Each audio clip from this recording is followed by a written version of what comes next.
Chers amis en Christ, bonjour.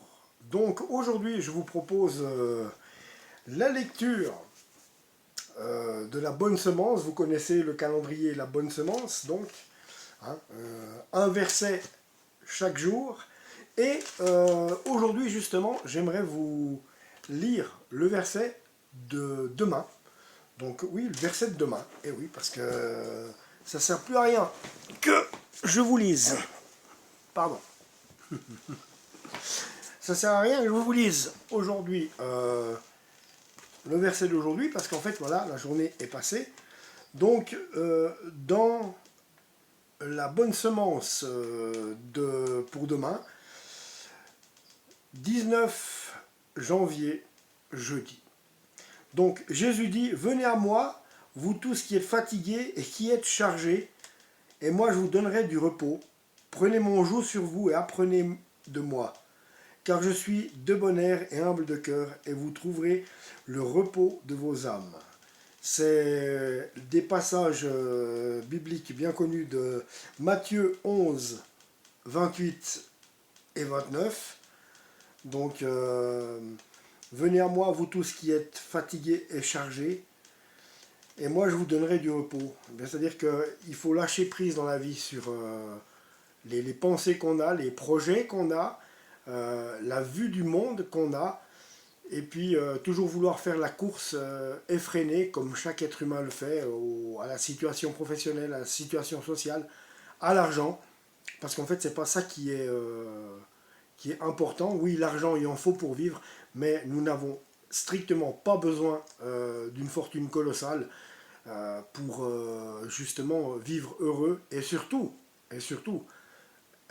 être juste. Être juste c'est quoi? Ben, il vaut mieux être pauvre, j'ai envie de dire, ou une personne lambda, connaître Jésus-Christ, car là nous avons l'assurance d'être sauvés, tandis qu'il y a beaucoup de monde qui ne sont pas sauvés, parce que justement ils disposent de grandes fortunes et qu'ils mettent leur cœur dans leur argent, leur fortune, leur statut social, leur statut professionnel, et ils n'axent que leur vie sur la réussite, sans penser qu'un jour ou l'autre, ou plutôt qu'on croit, on peut mourir. Et le plus important, parce que cette vie-là, elle ne nous est pas garantie, on n'est pas garanti que dans une demi-heure on sera toujours vivant, c'est vraiment à la vie éternelle qu'il faut penser. Une vie éternelle qu'on va passer soit en enfer, soit dans la présence de Dieu. Et pour passer l'éternité dans la présence de Dieu, il faut se repentir de nos péchés. Voilà, je parle aux non-chrétiens, aux gens qui se disent athées, écoutez-moi bien. Vous allez mourir un jour, vous le savez. Moi, j'ai été athée aussi. Et c'est surtout par défiance qu'on dit qu'on est athée. C'est surtout par défiance qu'on dit qu'on ne croit pas en Dieu. Mais on sait très bien qu'il y a plus grand que nous, puisque nous, dans notre vie, eh bien, on ne maîtrise strictement rien. Quand nous réussissons quelque chose, un examen, que nous gagnons un grade, que nous avons une promotion, que nous gagnons une compétition sportive, ce n'est pas nous seulement qui sommes bons.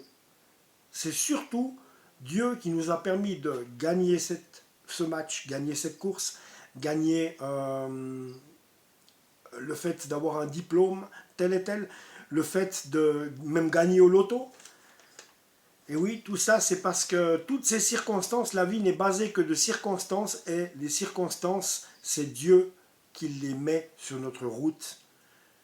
Parce qu'en fait, ce qui met sur notre route, ce qui nous autorise et ce qui ne nous autorise pas, c'est parce que ça fait partie du plan parfait qu'il a pour nous. Il a un plan pour chacun de nous, et ça, on veut que l'ignorer. Quand nous ne sommes pas chrétiens, quand nous ne croyons pas en Dieu, on veut que ignorer Dieu et sa parole, et c'est une grande erreur, parce qu'en fait, tout ne fonctionne. Écoutez-moi bien, c'est pas vous qui faites votre vie. Dans le direct, oui, vous influencez votre vie, oui, c'est clair et net. Vous avez le choix entre aller braquer tout de suite ou tuer quelqu'un et finir en prison dans les 2 heures qui suivent. Comme vous avez... voilà quoi.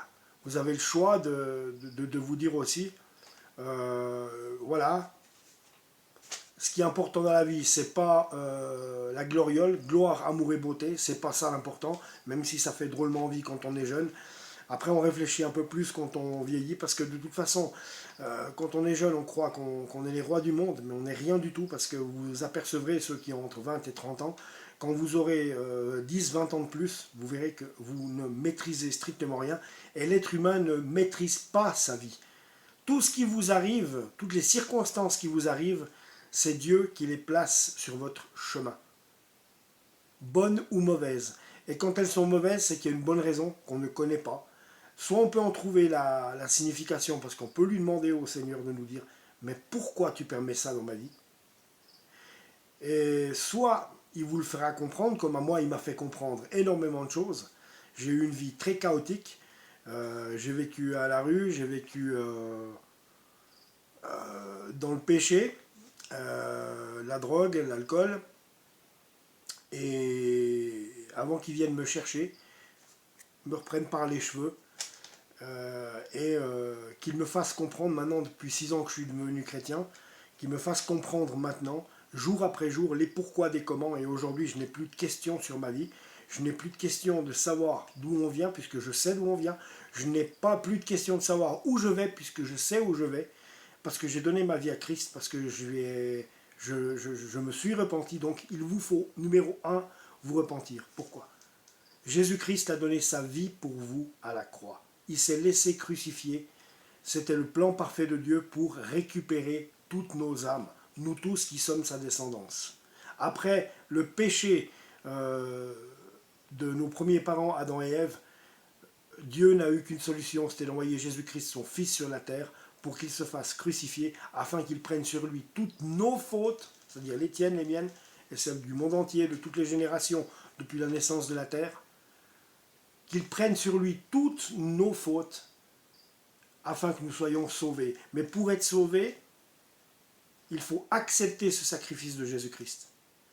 Il faut reconnaître que nous sommes pécheurs, que nous valons, je dirais même rien, mais que nous sommes pécheurs, nous sommes des pauvres pécheurs. La seule chose qu'on est capable de faire, c'est pécher, et c'est tout.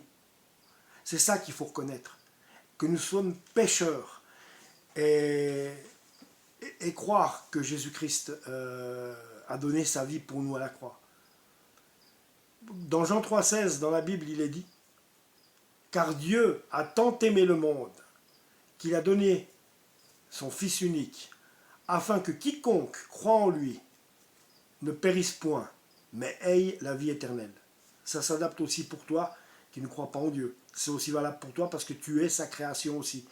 Et ce qu'il voudrait, c'est que tu viennes un de ses enfants maintenant. Et que tu te détournes de ton chemin de péché, alcool, drogue, fête, femme, homme, j'en sais rien, méchanceté, roublardise, coup tordu,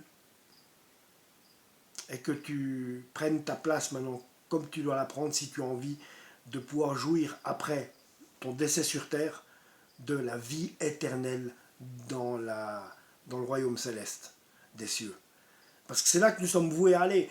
C'est tellement simple, le sacrifice de Jésus-Christ a été énorme, il a tout payé à la croix. Il a tout payé à la croix. Et c'est gratuit, c'est pour nous. Et il y a des millions de gens qui refusent encore de croire en ça. Non, non, non, non, c'est faux. Oh, moi je crois ce que je vois. Oui, ben justement. Saint Thomas des apôtres, lui aussi avait dit ça dans la chambre haute. Moi je crois ce que je vois. Quand on lui a dit que Jésus-Christ était ressuscité et qu'il l'avait vu. Que Marie, les deux Marie, Marie de Magdala et Marie, l'avaient vu. Moi, je crois ce que je vois. Et tout d'un coup, dans cette chambre haute, Jésus-Christ apparaît. À sa grande surprise, Thomas le regarde, pétrifié. Et Jésus-Christ lui dit, viens. Regarde mes mains. Mets tes doigts dans les trous de mes mains. Mets ta main dans mon côté percé. Et j'aime autant vous dire, c'est facile à dire, on croit que qu'est-ce qu'on voit. Moi j'ai une question pour vous, ceux qui ne croyaient pas en Dieu. D'où croyez-vous que nous venons? Les extraterrestres? La Terre s'est faite toute seule, l'intelligence du corps humain s'est créée tout seul, une femme qui est capable de donner la vie à un enfant, c'est une intelligence du corps qui s'est créée toute seule.